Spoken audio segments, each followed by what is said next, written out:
রুমানের গড়িটা তো জোশ, কোনো কায়দা মায়দা কইরা রুমানের গড়িটা খাইয়ে দিতে পারলে ভাল ঠেকতো। রুমানের গড়িটা খাইয়ে দেওয়ার আগে আমার গড়িটারে হরাই, গড়িটারে আস্তে করে আতিরটা খুললে পিসের পকেটে ঢুকাই থুই। তাইলে এবার নাটক শুরু করি। ওই মামা, আমি তো বাইরে যাইতেছি গে সারা জীবনের লেগে, বুঝছস? তোর মিস করবো রে মামা, তোর মিস করবো, অনেক মিস করবো, মিস করবো মামা, অনেক মিস করবো মামা। আমি যেহেতু বিদেশ যাবো আর যেহেতু তোর মিসই করবো, তাহলে এমন একটা কোনো স্মৃতি দিয়া যাদের দেখলি তোর মনে পড়বো এই ঘড়িটা। এই ঘড়িটা আমি রেখে দিলাম আমার কাছে, এটা দেখলি তোর মনে পড়বো, তোর মিস করলেই আমার লাগবো। তোর কথা মনে পড়বো রে বন্ধু, মনে পড়বো, আমার অনেক মনে পড়বো।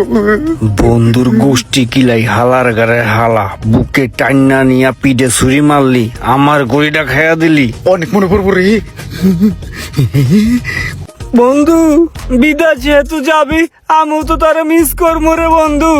তোর তো কিছু একটা স্মৃতি আমার কাছে রাখা উচিত। দে তোর গাড়ির চাবিটা আমার কাছে দে। তুই বিদেশ গেলে গা তোর গাড়িটা আমি চালামু, তোর স্মৃতিটা আমি রানিং রাখবো। বন্ধু তোর গাড়িটা পাইয়া উপকারী হয়েছে, বুঝছস? কালকে মানিকগঞ্জে কাচিডানের উদ্বোধন, 19, 20, 21 এই 3 দিন 30% ডিসকাউন্ট। তোর গাড়িটা লয়ে যা, কাচ্চি খামু আর তোর মিস করবো রে বন্ধু। ওই সোহাগ, তুই কি আমার লাগে মানিকগঞ্জে যাবি নাকি ওর লাগে এয়ারপোর্টে যাবি?